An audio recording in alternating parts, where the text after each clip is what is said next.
세상에는 많은 사랑과 또 많은 은혜들이 있습니다. 이런저런 여러 가지 종류의 사랑을 우리가 경험하면서 살고 또 많은 종류의 은혜들도 경험하면서 삽니다. 그런데 이 세상에서 우리가 태어나서 지금까지 살아오면서 받은 가장 큰 은혜가 무엇이냐고 묻는다면 어쩌면 사람마다 다를 수는 있으나 그래도 부모의 사랑이요 부모의 은혜입니다. 부모의 사랑과 부모의 은혜가 이 세상의 그 어떤 사랑과 어떤 은혜보다도 더 크고 더 넓은 이유는 부모의 사랑은 아무 조건이 없기 때문에 그렇습니다. 세상의 모든 것에는 다 조건이 있어요. 근데 부모의 사랑만큼은 또 부모가 자녀에게 행하는 그 은혜는 아무런 조건이 없습니다. 무조건적이고 심지어는 자신을 희생하면서까지 그것들을 자녀들에게 허락하고 있는 것입니다.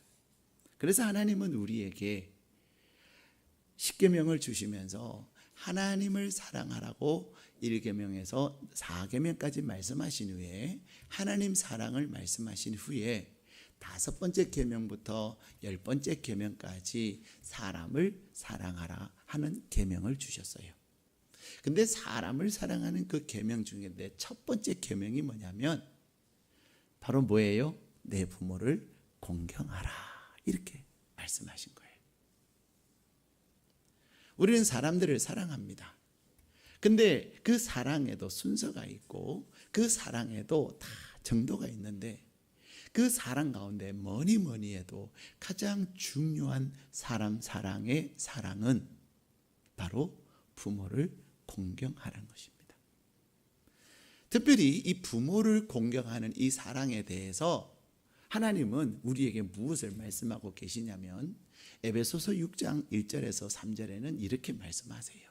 내 부모를 주 안에서 공경하라. 부모를 공경하되 조건이 있는데 그게 뭐예요? 전제 조건이 있는데 그게 뭐냐면 주 안에서 공경하라는 것입니다. 주 안에서 부모를 공경하라.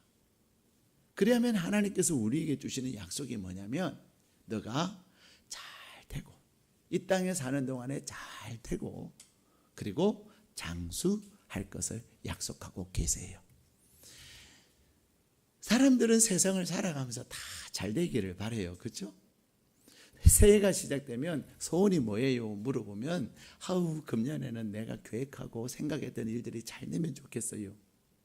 그럼 뭐 하면 될까요? 부모를 공경하면 된다는 거예요. 근데 우리는 정말로 잘 되기를 바라면서 잘 되는 그 비결을, 잘 되는 방법을 잘 모르기도 하고 잘 사용하지도 않다는 것입니다. 하나님은 내 부모를 주 안에서 공경하라 말씀하시면서 그러면 너가 이 땅에서 잘 되고 장수하겠다고 하셨는데 이 장수라고 하는 것, 오래 사는 것, 어떤 분들은 그럴 거예요. 나 오래 안 살고 싶어요. 그래서 나는 효도 안 하고 싶다는 건가요? 그건 아니죠. 이 장수한다는 말의 의미가 뭐냐면 너가 사는 날까지 너의 마음에 생각하고 너의 마음에 꿈꾸는 그 일들을 이루면서 산다는 말이에요. 부러우시죠? 우리가 이 땅을 살아가면서 계획 많이 세웁니다. 소원들도 많아요. 그런데 그 계획이 이끌어질 때도 많고 그 소원을 이루지 못할 때도 많다는 거예요. 근데 뭐 하면? 부모를 공경하면 하나님께서 내가 마음에 소원하고 내가 마음에 하나님 앞에서 꿈꾸는 그것들을 누가? 하나님께서 이루신다는 것입니다. 오래 살고 싶으시죠? 오래 사는 동안에 하나님께서 그것을 이루시겠다는 거예요. 근데 오늘 하나님께서 우리에게 주신 본문의 말씀에 보면은 예수님이 정말로 효자셨습니다. 여러분들은 예수님에 대해서 예수님 하면 어떤 것이 제일 먼저 생각이 나세요? 사람들마다 예수님하고 생각하는, 예수님에 대해서 생각하는 그것들이 다를 거예요. 어떤 분들은 십자가에서 나를 위해서 죽으신 예수님을 생각하시는 분들도 계시고, 또 어떤 분들은 기사와 표적을 행하신 예수님이 제일 먼저 떠오르기도 하실 거예요. 또 어떤 분들은 예수님께서 하신 그 말씀, 가르치시는 그 말씀 하나하나를 제일 먼저 생각하는 분들도 계실 거예요. 그런데 예수님께서 행하신 그 어떤 것들, 또 말씀들, 그것들은 짧은 순간순간이라고 한다면, 우리 예수님께서 또 하나 우리에게 보여주신 아주 좋은 모습, 아름다운 모습이 있는데, 그게 뭐냐면 바로 효라는 것입니다. 세상 사람들은 기독교를 향하여서 야, 정말로 예수 믿는 사람들 저들은 죄송합니다, 싸가지가 없어 그래. 어른을 몰라봐. 예수 믿는 사람들은 도대체 효라는 걸 몰라. 근데 여러분, 주로 예수 믿는 사람들은 효를 몰라라고 말하는 그 효가 뭐예요? 제사 안 지낸다고 그래요. 그런 분들 계시면 일회 충신교로 모시고 오세요. 얼마나 우리가 하나님 앞에서 부모에게 극진하게 효도를 하는지, 제사도 우리가 얼마나 극진하게 잘 지내는지를 보여주는 거예요. 일회 충신교는 제사를 지내도 되나 봐. 아닙니다. 우리는, 그분들은 제사라고 말하지만 우리는 추모 예배라고 말합니다. 근데 그 추모 예배는요, 제사보다도 더 마음이 담겨져 있고 더 극진하게 지냅니다. 또한 저는 우리 성도님들에게 추모 예배를 안 믿는 친척들이 와서 정말로 감동받게 준비해서 하라고 얘기합니다. 왜 예수 믿는 사람들은 제사도 안 지내려 그래? 아이고, 제사 지내기 싫으니까, 귀찮으니까 그런 얘기를 해요. 아닙니다. 우리는 정성을 다해서 준비해야 합니다. 심지어는 제사상을 차려도 여러분의 남편이나 여러분의 시댁이나 또 여러분의 친정이 예수를 믿지 않아서 제사를 지내면 가서 제사상 잘 차려드리세요. 남편, 시어머니가 야야, 이번에는 물가가 올라서 조금 준비하는데 돈이 좀 많이 들겠네. 그러면 어머니 얼마면 되겠어요? 그러잖아요. 그러면 옛날에는 20만 원 들었다면 이번에 어머니가 25만 원 좀 들 것 같다. 하우, 어머니 우리도 어려워요. 그냥 좀 아껴서 15만 원 해보세요. 이게 아니라 어머니가 25만 원 들겠다고 하면 얼마를 보내드려요? 30만 원 보내드리라는 거예요. 저 며느리는 손도 커, 간도 커. 왜? 예수 믿으니까. 그리고 남편한테 여보, 어머니께서 전화 와가지고 이렇게 이번에는 물가가 올라서 할아버지 제사상 차리는데, 아버님 제사상 차리는데 25만 원 보내달라 그랬는데 내가 30만 원 보내드렸어. 화낼 남편이 있을 것 같아요? 없을 것 같아요? 없습니다. 그런 남편이 있으면 제게 모시고 오세요. 5만 원을 제가 드리겠습니다. 없습니다. 그저 자기 부인이 예뻐갖고 세상에. 여러분, 남편을 감동시키는 방법 어렵지 않습니다. 요즘은 부인들도 직장생활 하시지만은 어쨌든 남편 열심히 일해서 벌어온 돈이잖아요. 그죠?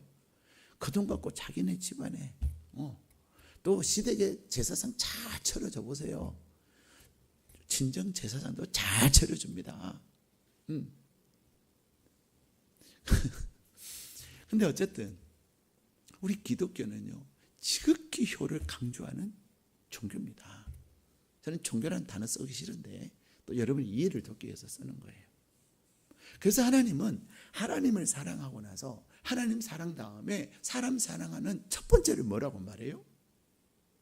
부모 공경하는 걸 이야기하는 겁니다. 여러분이 만나는 분들이, 불신자들이 기독교를, 효를 모르네, 어른들을 모르네, 그런 얘기를 할 때 이 얘기를 해주셔야 돼요. 쓰셔요. 해주셔야 돼요. 몰라서 그래. 너 진짜 무식하다. 내가 너 똑똑한 줄 알았는데 왜 그리 무식해? 세상에 기독교만큼 효를 강조하는 종교가 있으면 나와보라 그래. 그러면서 뭘 얘기해 주죠? 십계명 얘기해 주고, 또 예수님, 제가 이어서 이제 드릴 예수님이 얼마나 지극히 효자이셨는가를 여러분이 설명해 주고, 그리고 또한 우리 목사님은 제사장 25만 원짜리 30만 원 해드리라 그랬어. 제사 지낸다고 부르면 열에서 쳐놓고 먼저 가서 제사장 잘 준비해 주라 그랬어. 근데 여러분 오해하지 마세요. 밥상을 잘 차려드리세요. 그리고 밥상 차릴 때 어머니 밥 제가 볼게요. 밥 보면서 마저 십자가를 끊는 거예요. 주여, 지금은 모르지만 이 십자가의 능력으로 이 밥을 먹는 날 오늘 구원의 역사가 있게 하여 주옵소서.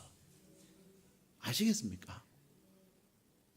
여러분이 밥 안 차린다고 제사 안 지내겠어요? 반찬을 올릴 때도 준비할 때도 올리는 건 어머니 보고 다 올리시라 그래요. 그러나 부엌에서 하는 것은 그 가장 힘들고 굳은 그것은 여러분이 열심히 정말로 야야 너 그러다 아프면 어떡하냐, 너 허리 아프다면서 괜찮냐, 어머니가 걱정할 만큼. 저는 제가 아는 분 중에요, 제사장 15년 동안 잘 차려들어 남편 구원시킨 부인을 제가 만났어요. 그 남편이 저한테 그래요. 목사님, 제 아내가 한 번도 제사상 차리면서 짜증내고 하는 거 못 봤어요. 그래서 내가 이제 결심을 했어요. 내년부터는, 그때가 이제 12월 30날이었거든요. 내년부터는. 그래서 송구 영신 예배 나오셨더라니까요. 그리고 등록 신방을 7개월 만에 갔는데 어떻게 해서 오시게 됐습니까? 그때 그 얘기를 하세요. 네. 여러분, 하나님은 하나님을 사랑하는 그 다음으로 누구를 공경하라고요? 부모님을. 내 부모를 공경하라고 또 어떻게 말씀해? 주 안에서. 2년 전에 저희 할머니께서 천국에 가셨어요. 이제 목요일날 신방을 갔다가 이제 일산에 신방을 갔다가 이제 운정으로 올라오고 있는데 전화가 온 거예요. 요양병원에서 빨리 오시라고. 그래서 어쩐 일인지 하고 그랬더니 할머님이 운명하셨다는 거예요. 그리고는 30분 후면 목요 기도회가 있어요. 기가 막히지 않겠습니까? 그날 바로 옆에 저희가 모시고 할머님 이렇게 모시고 있는데 순간 제가 참 갈등이 많았습니다. 지금 바로 요양병원을 가면은 오늘 목요 기도회는 제대로 못하는 거예요. 물론 전도사님께 해달라고 부탁할 수도 있고 그럴 수는 있죠. 근데 하나님 어떻게 하는 것이 좋겠습니까? 근데 하나님께서 제게 주시는 마음은 그랬어요. 할머니는 이미 천국 가시지 않았냐. 지금 가나 목요 기도회 끝나고 가나 장례하는 데는 아무 지장 없다는 거예요. 동의하십니까? 우리는 때때로 주 안에서 부모를 공경하는 것이 중요합니다. 우리는 때때로 부모를 공경하는 것, 주 안에서 공경하기 때문에 때로는 거절할 때도 있습니다. 근데 그 거절도 정말로 정중하게, 오히려 상대방이 미안해할 만큼 정중하게 잘 거절하면서, 그리고 거절하고 나서 갑절의 것을 이렇게 해드리면 다음에도 또 거절해 그러십니다. 잘하니까. 또 평소에 잘하니까 걔가 그럴 만하겠지. 그래 하고 와라. 그래 너는 예수 믿고 나서 나에게 잘하더라. 그래 교회 간다니까 갔다 와서 나에게 잘해다오. 그런다니까요. 얘가 교회 가더니 나한테 너무 소원하게 해. 그러면 화를 내시겠지만 중요한 겁니다, 여러분. 주 안에서 부모를 공경하는 것. 근데 하나님은 그것에 대해서 우리에게 약속하세요. 너가 이 땅에서 잘 된다. 너가 이 땅에서 정말로 잘 될 뿐만 아니라 그리고 너가 장수할 것이다. 네가 사는 날 동안에 마음에 품고 너가 사는 날 동안에 마음에 계획한 것들을 누가 이루시지요? 하나님께서 이루시는 거예요. 예? 여러분 부모에게 잘못하고 그냥 부모에게 떼우는 수준으로 하면서 잘 될 생각하지 마세요. 예. 그런 마음을 하지 마시고. 왜? 여러분이 복받기 싫어하는 분 계세요? 하나님 일마다 꼬이기를 원하시는 분 계세요? 그러면 그렇게 하세요. 복은 누가 주시죠? 하나님이 주시는 거예요. 마음이 잘 안 되면 복 받으려고라도 그렇게 하세요. 여러분 복은 받아야 되지 않겠습니까? 여러분 잘 돼야 되지 않겠습니까? 그렇다면 어른들을 정말로 잘 섬기셔야 합니다. 저는 이번에 어르신들 모시고 나들이를 가기 위해서요, 제가 마음이 설레요. 잘 해드리려고. 그래서 하나님 앞에 포인트를 많이 받고 싶어요. 저는 어르신들도 기쁘게 해드리지만 하나님 잘했죠. 하나님 칭찬받고 싶어요. 저는. 그래서요, 한 넉 달 만에 차 세차를 했어요. 밖은 깨끗한데 속이 너무 더러운 거예요. 그래서 저녁에 밤에 차를 그냥 그 수건을 사가지고 주유소에 그 세차하는 주유소 있잖아요. 거기서 하여튼 열심히 손으로 바닥을 다 닦았어요. 한 1시간 걸려서 했어요. 근데 하나도 기분 나쁘지 않고요, 하나도 힘들지 않고요, 기뻐요. 왜요? 내일 나들이 가시면서 어르신들이 깨끗한 차를 보실 때 얼마나 좋으실까. 그게 제 마음이죠. 네. 손세차하는 게 너무 비싸서 한 4, 5만 원 달라 그래요. 너무 아깝잖아요. 근데 그렇게 마음이 좋을 수가 없어요. 그렇습니다. 사랑하는 여러분, 오늘 하나님께서 우리에게 주신 본문의 말씀에 보면은 우리 예수님이 효자셨습니다. 그래서 오늘 설교 제목이 뭐예요? 내 부모를 공경하라. 그러면 좀 그럴 것 같아서 예수님을 본받아. 예수님에게 우리는 본받을 것이 굉장히 많습니다. 예수님께 본받을 게 굉장히 많지만 또 예수님 하면 생각나는 것들이 많이 있지만 특별히 하나님은 오늘 어버이 주일을 맞아서 예수님이 어떻게 예수님의 부모님을 공경했는지에 대해서 우리에게 말씀하시는 거예요.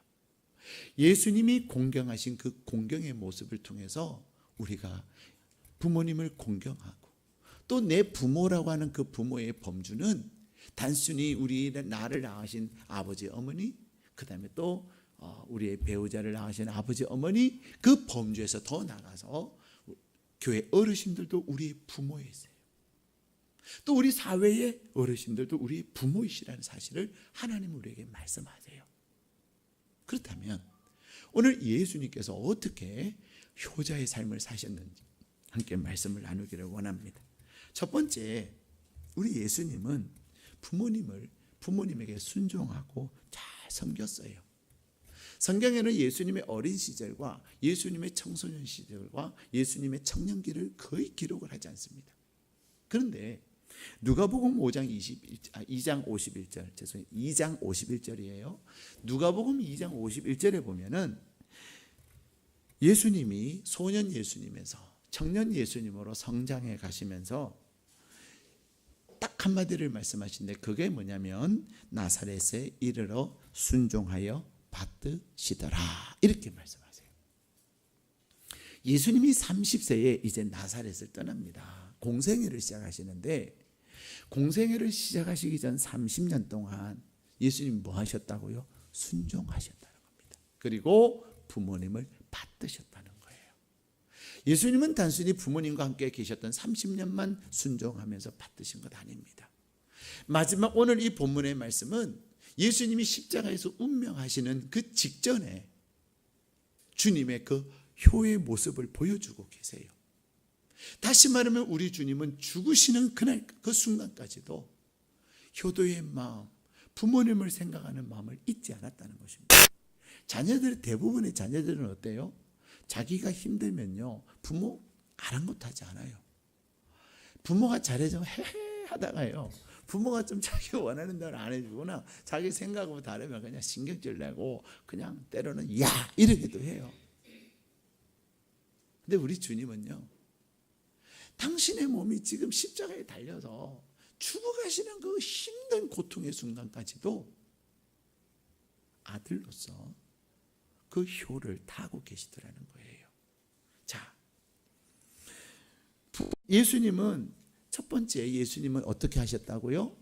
순종하시고 받으셨어요. 여러분, 부모에게 순종하는 게 쉬워요, 어려워요? 쉽습니까? 어렵습니까? 말씀 좀 해보세요. 쉬워요? 어려워요? 어려워요. 어려우니까 대답하시지 못하시는 거죠. 쉬우면 대답하실 텐데. 여러분, 부모의 말씀에 순종하는 거 진짜 어렵습니다. 어른들의 말씀에 순종하는 게 쉬워요? 어려워요? 어렵습니다. 네. 너무 어렵기 때문에 하나님은 뭐라고 말씀하시죠? 우리에게 딜하시는 거예요. 순종해라. 너 잘되고 싶지 않니? 너 복받고 싶지 않니? 너 마음의 소원을 이루고 싶지 않니? 순종해라. 딜하시는 거예요. 왜 순종하는 게 어렵죠?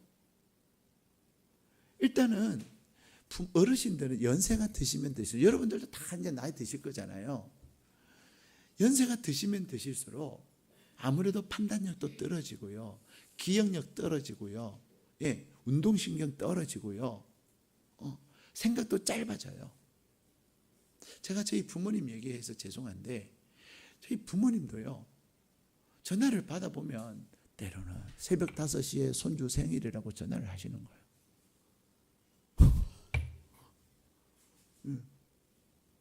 그날은 주일이었거든요. 주일에 새벽 5시에 저는 보통 이제 새벽 한 3시쯤에 자거든요. 그리고 이제 6시, 7시 그 어간에 일어나는데 깊이 자는데 전화가 오셨는데, 우가 오늘 예아미 생일이지 그러시는 거예요. 제 마음이 어땠을 것 같아요?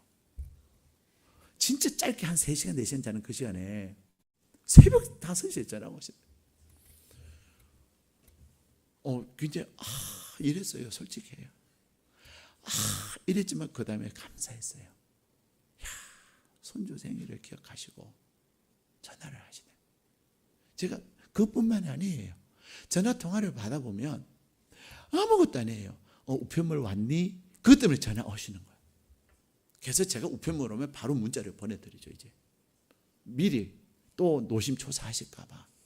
어르신들은 그렇습니다.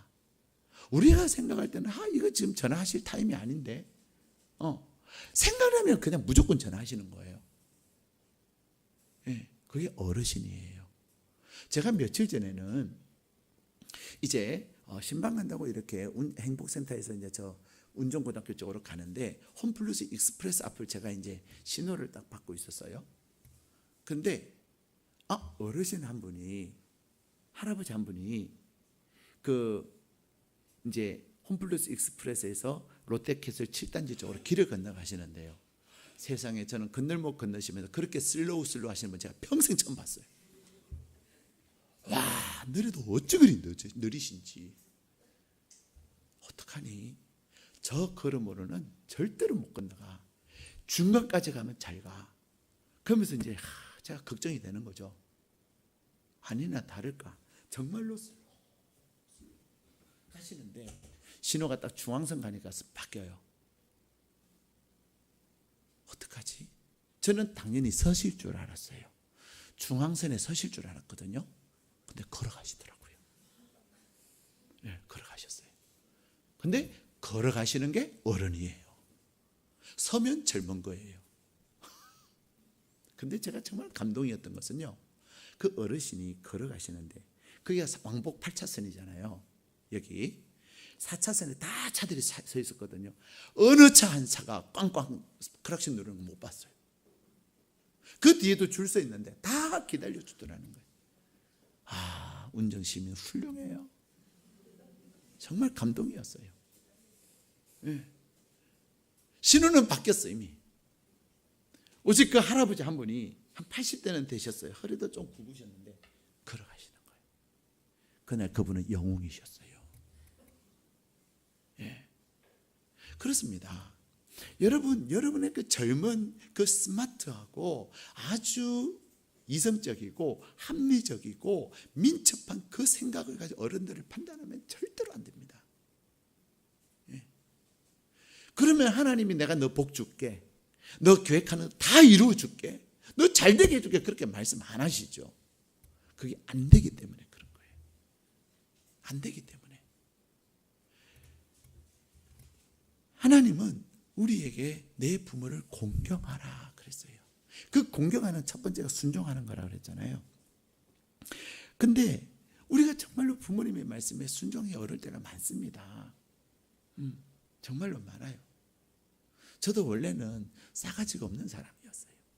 근데 제가 하나님을 만나고 나서 하나님 아버지의 마음을 하면서 제가 바뀌었어요. 그래서 어르신들 제가 공경할 줄 알고 하려고 하고요.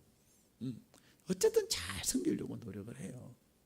그럼 어르신들 말씀하는 게 제가 또 저에게 하나님이 저에게 분별력을 주셔가지고 저 맛없어 하는 거 그 말의 의미를 저는 분별할 줄 알아요.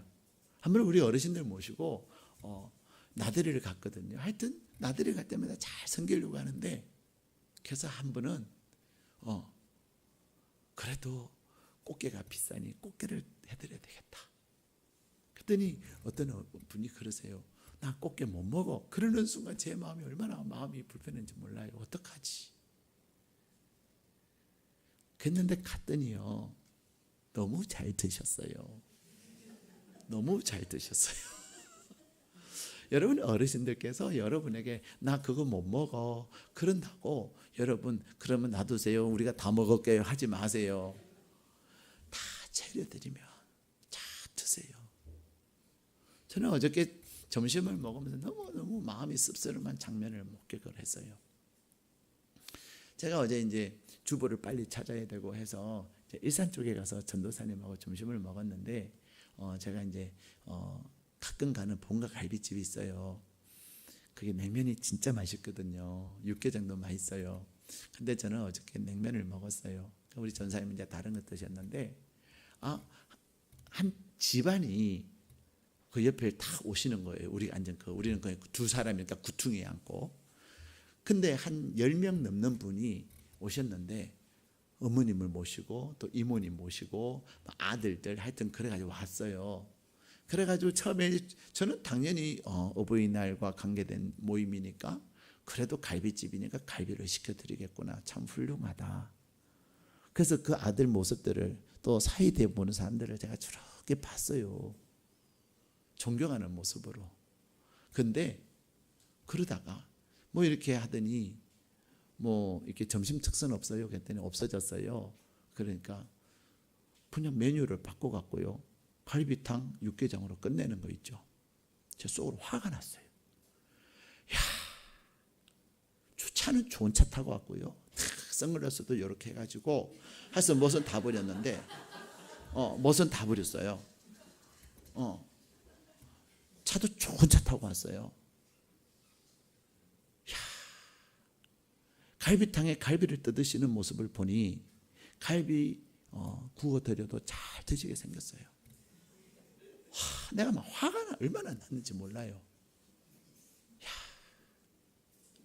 1년에 한 번 이렇게 할 텐데 1년에 한 2번 할 텐데 와가지고 갈비집에 오면 어머니들은 무슨 생각할까요?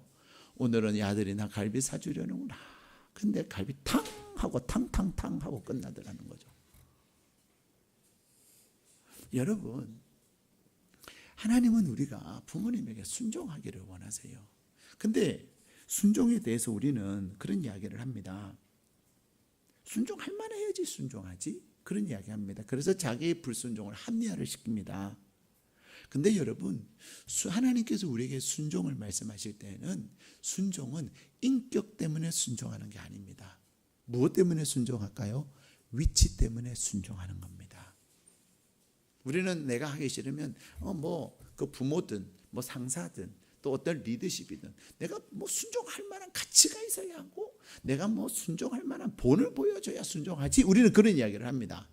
그것을 통해서 자기의 불순종을 합리화를 시키는데 하나님은 순종을 말씀하시면서 어떤 조건도 말씀하지 않다는 거예요. 단 그가 리더십이라고 하는 그가 부모라는 그 위치를 가지고 말씀하고 계시는 거예요. 근데 순종하면 복은 누가 주세요? 하나님이 주시는 거예요. 우리는 때때로 그러죠. 그렇게 하면 안 될 것 같고 내가 그렇게 하면 망할 것 같아서 나는 순종 못해 그런단 말이에요. 잘 되고 못 되고는 누구에게 있는 거죠? 내 생각에 있는 것이 아닙니다. 하나님께 있는 거예요. 하나님은 우리에게 내 부모를 공경하라 하시면서 첫 번째를 예수님이 일생토록 순종하셨던 그 첫 번째 이유는요, 순종은 인격 때문이 아니라 위치 때문에 하는 것이기 때문에 그렇습니다. 두 번째는요, 우리가 순종함을 통해서 하나님은 우리를 성숙시키고 우리를 더 성장, 인격적인 사람이 되게 하기 위해서 하는 거예요. 베드로전서 2장 18절에는 종들아 범사에 두려움으로 주인들에게 순복하라 이렇게 말씀하셨어요. 그까지 하면은 좀 우리는 선택할 여지가 있는데 베드로전서 2장 18절이에요. 여러분이 다시 집에 가서 한번 눈으로 확인을 해보세요. 뭐라고 말씀하시냐면 종들아 너의 두려워함으로 주인에게 순복하되 어떻게 하냐면 선하고 관용하는 자에게만 아니라 또한 까다로운 자들에게도 그리할지니라 말씀하고 있어요. 베드로전서 2장 18절이에요.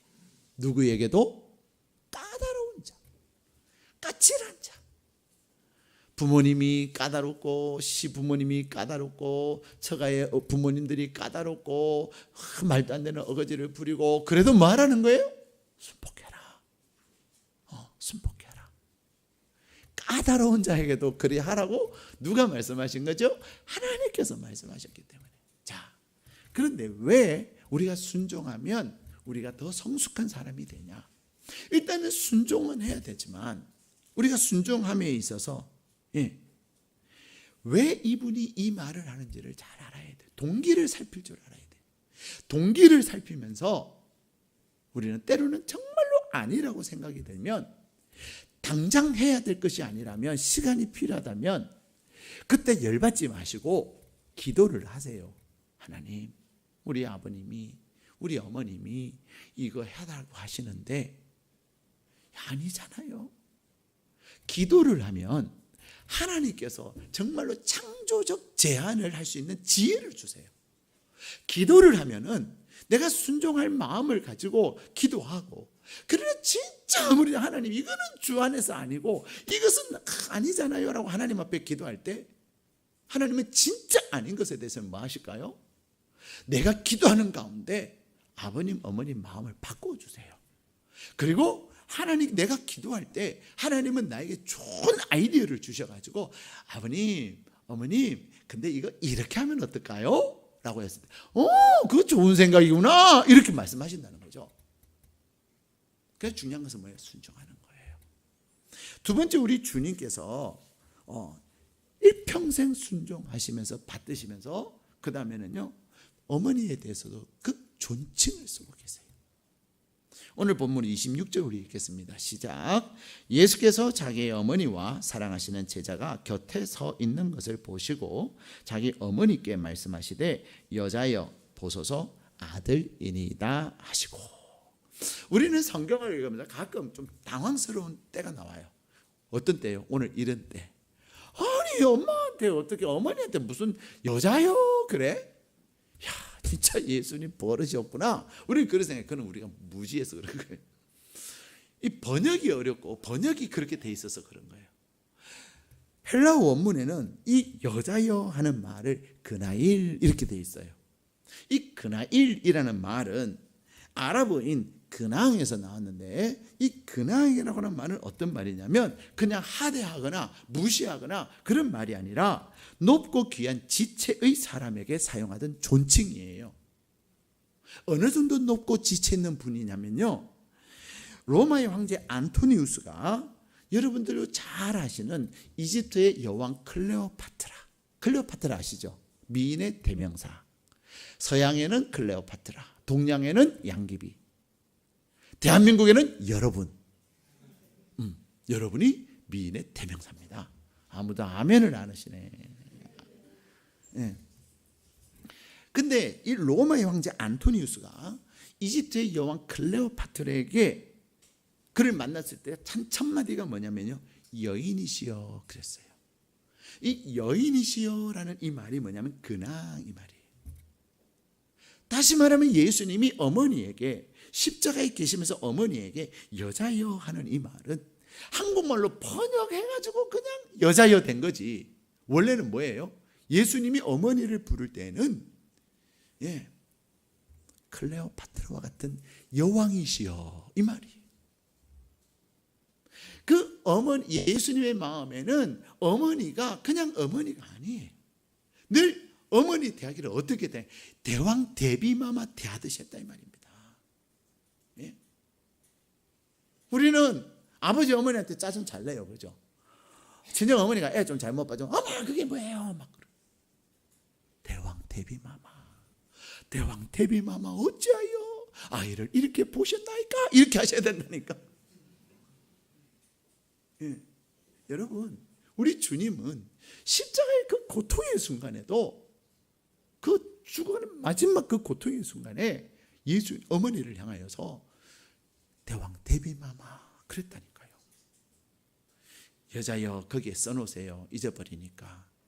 그나일 여왕에게 부르는 극존칭, 여왕과 같은 높은 분에게 부르는 극존칭 써놓으세요. 여러분, 교회 비치용 성경에는 쓸 수가 없어요, 그죠? 그래도 비치용이라도 써놓으세요. 한번 쓰면 기억에 남고요. 다음에 또 비치용 쓰는 분 도움이 되라고 써놓으세요. 자, 어쨌든 간에 예수님은 어머니를 대하듯, 어머니를 대함에 있어서 여왕 대하듯이 정말로 지체 높으신 분 대하듯 했답니다. 우리 어머니 언제 돌아가시나? 우리 아버지는 뭐 그러지 마세요. 예? 지금 삼성그룹의 이건희 회장은 지금 식물인간이 되신 지 5년이 되셨는데도 지존하신 모습으로 5년이 된. 보통 웬만한 집은 다 이미 돌아가셨어요, 그죠? 그래서 얼마 전에도 또 병원 관계자들이 또 나라에서 찾아가서 진짜 생명이 붙어있나 검사를 해봤다는 거 아니겠습니까? 그 뉴스에서 또 신문에 나왔어요. 그래서 제가 아는 거예요. 가봤더니 진짜 생명이 붙어있더래요.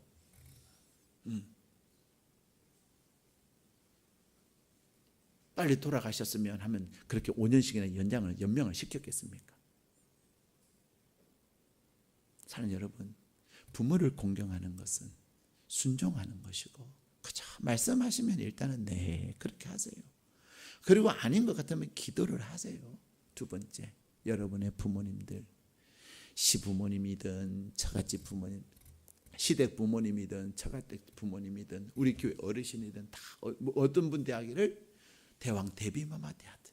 세 번째, 우리 주님은요 어떻게 효를 나타내셨냐면 어머니의 필요의 모든 것을 책임지셨어요. 우리 27절 말씀 읽겠습니다. 시작. 또 그 제자에게 이르시되 보라 내 어머니라 하신대 그때부터 그 제자가 자기 집에 모시니라. 아멘. 예수님은요, 자녀들은요 자기 힘들면 부모 생각 안 합니다. 그렇죠? 자기 배고프면 부모가 밥을 드시는 식사를 하시는지 안 하시는지 상관없어요. 먼저 다 먹고 배부르면 아빠 안 드세요? 엄마 식사 안 하세요? 맛있는 거 다 먹고 나서. 자녀가 자기 힘들어 봐봐요. 아빠 엄마가 어르신이 힘든 거 아랑곳하지 않아요. 근데 주님은요 십자가에서 죽어가시면서까지 사랑하는 제자. 오늘 여기서 그 제자가 누구냐면 이 요한복음에서 자주 등장하는 주님이 사랑하시는 제자라는 표현을 가지고 있는 제자인데 그가 누구냐면 이 요한복음을 쓴 요한이에요. 예수님은 늘 사역하시면서도 하나님 이제 내가 떠날 때가 다 됐는데 이 어머님을 누구에게 맡길까요? 그래서 고민했겠어요? 안 했겠어요?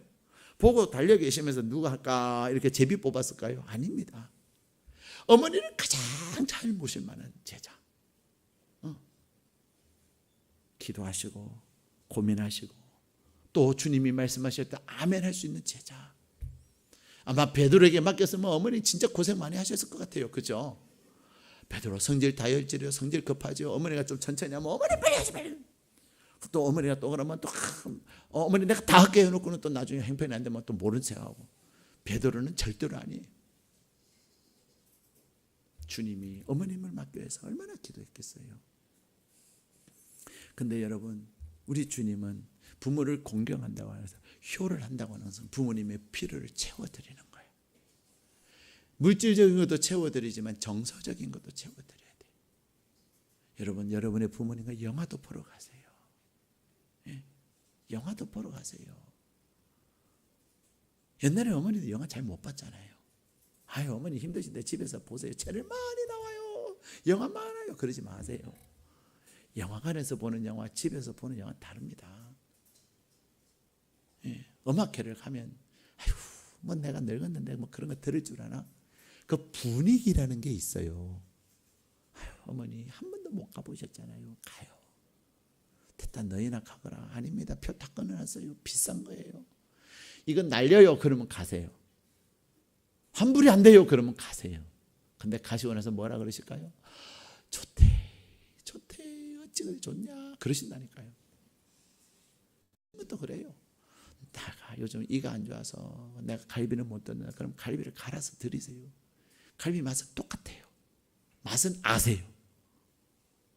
부모의 필요를 채워드리는. 그래서 그것이 단순히 물질적인 것뿐만이 아니라 정서적인 것, 마음을 향해. 미국 LA에서 이런 일이 있었다는 것 아니겠습니까?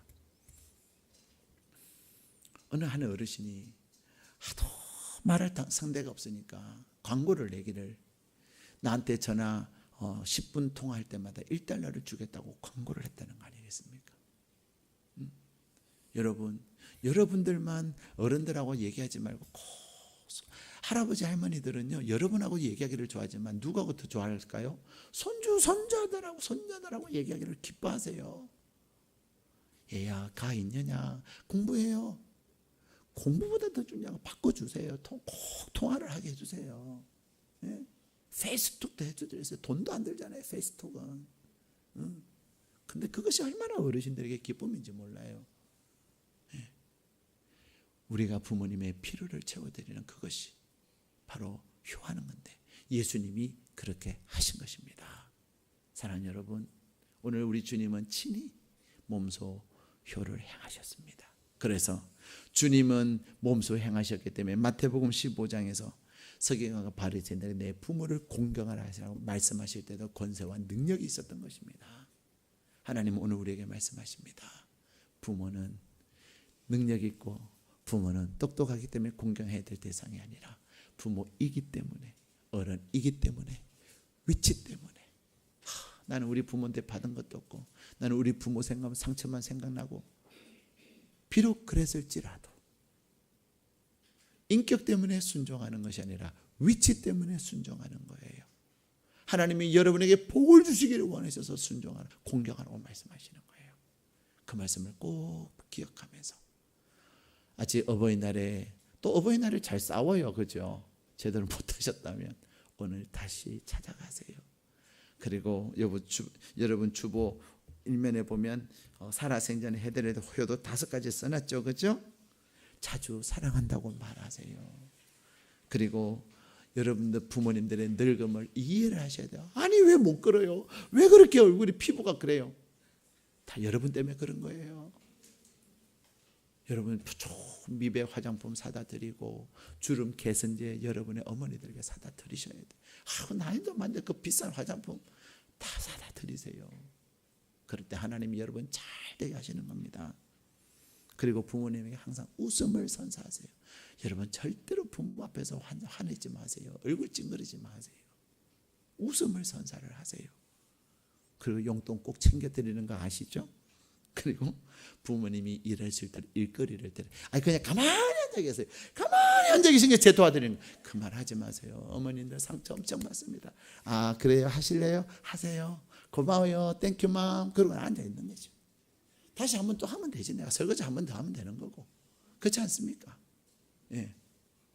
이것뿐만이 아닙니다. 우리가 할 수 있는 효는 너무 많지만 우리 주님이 보이셨던 그 모습들 여러분이 잘 감당할 수 있기를 바랍니다. 왜 우리가 부모님에게 공경해야 될 이유를 오늘 영상을 통해서 여러분에게 다시 한번 보여드리면서 이 영상에 나오는 여러분의 분들이 여러분의 어머니입니다. 여러분의 어머니의 마음을 오늘 영상을 통해서 다시 한번 경험하시기를 바랍니다.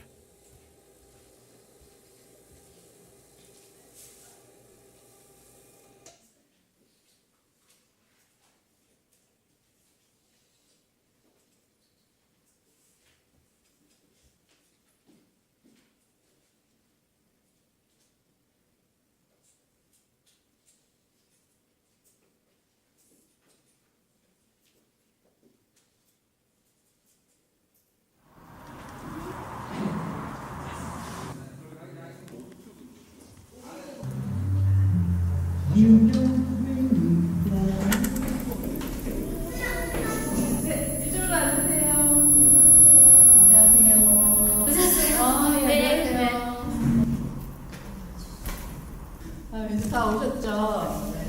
그럼 시작할게요. 오늘 엄마를 위한 쿠킹 클래스 오늘 진행을 맡은 쿠킹의 대표 한의원입니다. 반갑습니다. 오늘은 애호박 양배추 유유식하고 단호박 스프로 할 거예요. 그래서 먼저 애호박 양배추 유유식부터 실습을 하도록 할게요. 자, 요리하시는 동안 육아 전문가의 또 영상이 있어요. 그래서 영상을 한번 보고 갈게요. 세련아,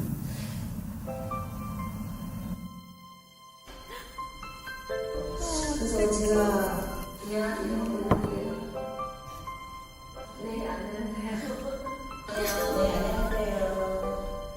네, 안녕하세요. 많이 서운하죠. 한 32살 정도, 한 그 정도 아니면 35 정도에 결혼할 생각을 했었는데 갑자기 임신하고 막 그러니까 마음이 좀 안 좋았었는데 많이 해주지 못해서 미안하고 좀 더 좋은 집안으로 좋은 환경에 시집을 왔으면 좀 옷이라든가 핸드백이라든가 많이 사주고 싶은데 그걸 못 해줘서 미안해요. 못 해줘서 미안해요. 안타깝고. 미안한 게 많죠. 사실 우리 애들 아빠하고 저하고 좀 좋지 않은 일이 있어서 헤어졌어요. 헤어졌는데 그때 정말 가슴이 너무 많이 아팠어요. 글쎄, 친구 같은 존재? 친구죠. 그러니까 남편한테 얘기 못하는 것도 딸하고는 할 수 있고 지금 많이 컸기 때문에 그 다음에 아기를 낳으면 더 친구가 될 것 같아요. 딸은. 한 30년 넘게 베네저고리하고 탯줄 지금도 있거든요. 그게 이제 저한테는 참 소중한 물건이지요. 계속 한 20년 넘게 같이 데리고 살다가 이제 먼 데 갖다 띄워놓고 오니까 뭐 가슴도 먹먹하고 눈물도 나오고 그리고 집에 오니까 진짜 며칠 동안은 너무 힘들었어요. 있던 애가 없으니까 그렇더라고요. 그거는 말로 표현이 안 되죠. 어떤 존재인지는 진짜 말로 표현이 안 돼요. 자식이라는 존재는 그렇게 어떤 존재가 아니라 무엇과도 바꿀 수 없고 만약에 자식이 없으면은 지금 이렇게 행복하게 살지는 못할 것 같은 그런 거 있죠. 세련아, 진짜 고마워. 우리 집에 와줘서 고맙고 사랑해. 다시 세상에 태어나도 내 딸로 태어났으면 좋겠고 사랑한다 상하나 소희야. 엄마가 유나 너 많이 많이 사랑하고 사랑하는 지혜야, 엄마 많이 도와줘서 고맙고 사랑해. 사랑해.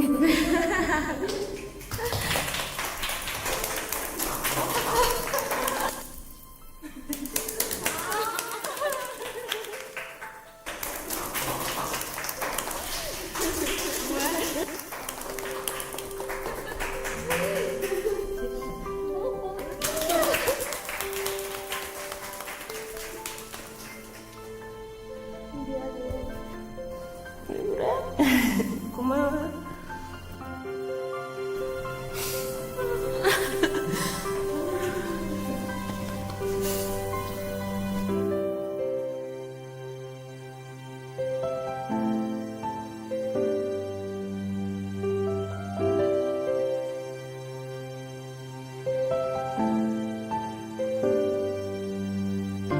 엄마가 돼보니까 엄마 마음을 좀 알 것 같아요. 정말 시어머니 잘 만난 것 같아요.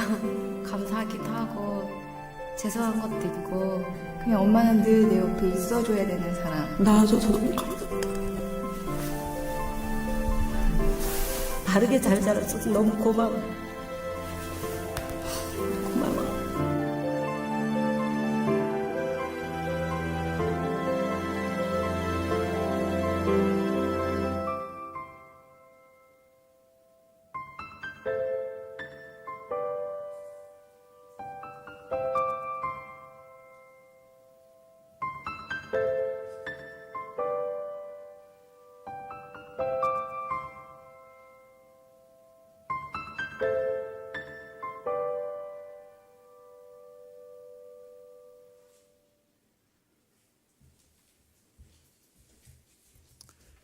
그렇습니다. 여러분의 부모에게 여러분이 이 땅에 태어난 그 순간이 가장 great 모멘트였습니다. 가장 위대한 순간이었습니다. 이제 여러분이 부모님을 향해서 사랑합니다, 존경합니다, 고맙습니다 할 때 여러분의 부모님에게 가장 위대한 순간, great moment를 제공하게 될 것입니다. 우리 주님은 사람됨의 가장 첫 번째 계명은 하나님을 사랑하는 것이요 부모를 공경하는 거라고 우리에게 말씀하십니다.